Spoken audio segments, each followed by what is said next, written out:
Plan simple था, इतना कि हंसी छूट जाए।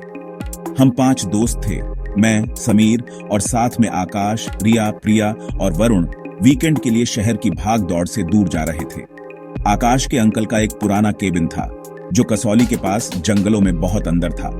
वो उसे एक रस्टिक गेटअवे कहते थे। अब जब पीछे मुड़कर देखता हूं तो भगवान का भूला हुआ ज्यादा सही होता।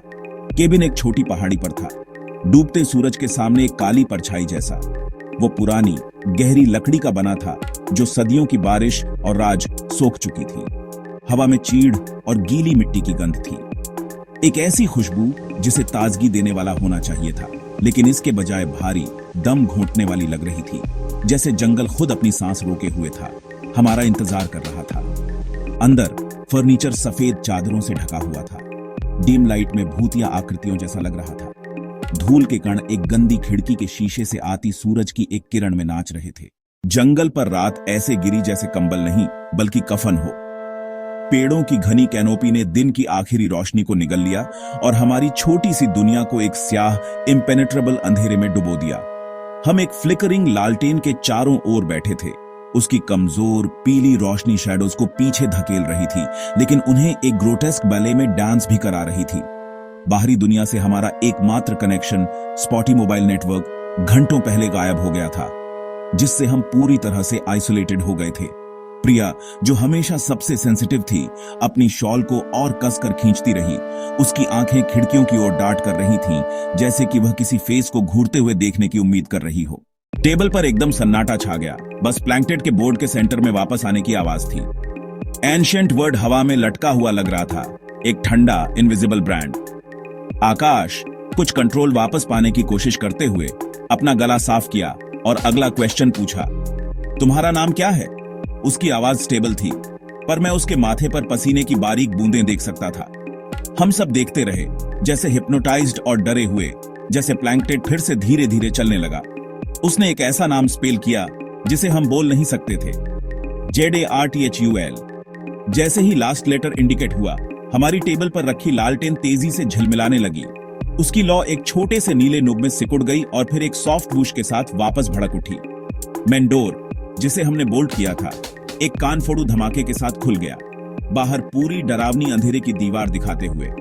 जो ठंड कमरे में भर गई थी, वो अब सिर्फ ठंड नहीं थी, वो एक फिजिकल प्रेजेंस थी, एक आर्कटिक ब्लास्ट जिसने लालटेन को पूरी तरह से बुझा दिया, हमें पूरी तरह से अंधेरे में डुबो दिया। पैनिक फैल गया। लालटेन बुझने से केबिन शैडो का एक भूल भुलैया बन गया था, जिसे केवल हमारी फोन फ्लैशलाइट्स की तेज फ्रैंटिक बीम से नेविगेट किया जा सकता था। ऊपर के फ्लोरबोर्ड्स क्रीक करने लगे, धीरे और रिदमिक, जैसे कोई अटारी में इधर उधर घूम रहा हो, लेकिन कोई अटारी नहीं थी। आवाज इम्पॉसिबल थी, फिर भी अनडिनायबली रियल थी। फिर टैपिंग शुरू हुई। ये कमरे के दूर कोने में एक विंडो पेन पर शुरू हुई, एक हल्की डेलिकेट टैप टैप टैप, जैसे एक पक्षी की चोंच। लेकिन ये जल्दी फैल गई, एक खिड़की से दूसरी खिड़की तक जाती रही, फिर दीवारों तक और फिर दरवाजे तक। हर टैप के साथ तेज और ज्यादा इंसिस्टेंट होती जा रही थी। छोटी किचन एरिया में एक कबर्ड का दरवाजा अपने आप क्रीक करके खुल गया, जिसके बाद एक सिंगल स्टील की प्लेट फर्श पर गिरने की आवाज आई। आवाज इतनी तेज, टेंस शांति में इतनी अचानक थी कि हम सब चिल्ला पड़े। वरुण बहादुर बनने की कोशिश करते हुए अपनी लाइट किचन की ओर चमकाई। कबर्ड खुला था, प्लेट फर्श पर पड़ी थी, लेकिन वहां कुछ भी और कोई नहीं था। रिया को ऐसे बदला हुआ देखकर, उसके गले से वो एलियन आवाज सुनकर इनकार करने की हमारी आखिरी उम्मीद भी टूट गई। ये हिस्टीरिया नहीं था, ये सच था। वरुण, प्रिया और मैं ही बचे थे। हमारा डर एक फिजिकल चीज थी, हमारे सीने में एक ठंडा सख्त लंप, लेकिन इंस्टिंक्ट ने काम किया, हमें कुछ करना था। वरुण अपने चेहरे पर एक कठोर भाव लिए उसे जो सबसे भारी चीज मिली वो उठा ली, फायरप्लेस से एक मोटा लोहे का पोकर। गेट बैक, उसने रिया जैसी दिखने वाली चीज पर चिल्लाया। Get out on fur. Possessed Riya ने बस अपना सिर झुकाया, वो भयानक मुस्कान उसके चेहरे से कभी नहीं हटी। शी इनवाइटेड मी इन, उसने कर्कश आवाज में कहा। You only did, you opened the door and I have been waiting for so long. Priya सिसकते हुए एक प्रार्थना दोहराने लगी जो उसकी दादी ने उसे सिखाई थी। रिया में मौजूद एंटिटी उस आवाज पर झिझकी, उसकी मुस्कान एक सेकंड के लिए डगमगाई।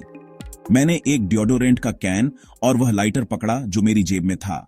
एक दयनीय काम चलाऊ फ्लेम थ्रोअर। ये बहुत ज्यादा फिल्में देखने से पैदा हुआ एक बेवकूफी भरा हताश विचार था, लेकिन मेरे पास यही था। एंड बहुत तेजी से और बेरहमी से आया। आखिरी बची हुई फ्लैशलाइट प्रिया की एक दो बार फ्लिकर हुई और फिर बुझ गई। हमें ऐसी डार्कनेस में धकेल दिया जैसे हम ब्लाइंड हो गए हों। प्रिया की प्रेयर लड़खड़ाई और फिर रुक गई। उसकी जगह एक तेज डरा हुआ गैस्प सुनाई दिया। मुझे एक भारी धड़ की आवाज सुनाई दी, आयरन पोकर के लकड़ी के फ्लोर पर गिरने की आवाज। वरुण, मैं चिल्लाया। मेरी आवाज उस घुटन भरी डार्कनेस में दब गई। कोई जवाब नहीं आया, सिर्फ मेरे दिल की धड़कन की आवाज जो मेरी रिब्स से टकरा रही थी। एक ठंडा हाथ मेरे चीक से छूकर निकला। यह बहुत ही ठंडा था, एक कॉप्स के टच जैसा, और इसने मेरी नसों में प्योर आइस का एक झटका भेज दिया। फिर मुझे प्रिया की आवाज सुनाई दी, बिल्कुल मेरे कान के पास। समीर, उसने फुसफुसाया। उसकी टोन शांत स्थिर थी। उसने जवाब नहीं दिया। इसके बजाय मुझे वही धीमी खरखराती सांस फिर से सुनाई दी और फिर वह खिलखिलाई। आखिरकार जैसे ही भोर की पहली हल्की ग्रे लाइट गंदी खिड़कियों से अंदर आने लगी, मैंने हिलने की हिम्मत की। मैं लड़खड़ाते हुए बाहर निकला, लेकिन मुझे पता है कि मैं कभी सचमुच गया ही नहीं। ऑइजा बोर्ड कमरे के सेंटर में पड़ा था, फिर से पूरा। प्लांचेट यस पर टिका हुआ था। मेरे दोस्त चले गए थे, वे बस गायब हो गए थे। मुझे अभी भी ठंड महसूस होती है। मुझे अभी भी फुसफुसाहटें सुनाई देती हैं। कभी कभी जब सब शांत होता है तो मुझे वे एक सवाल पूछते हुए सुनाई देते हैं। एक ही सवाल बार बार, मेरे दोस्तों की आवाजों में, क्या तुम फिर से खेलने के लिए रेडी हो?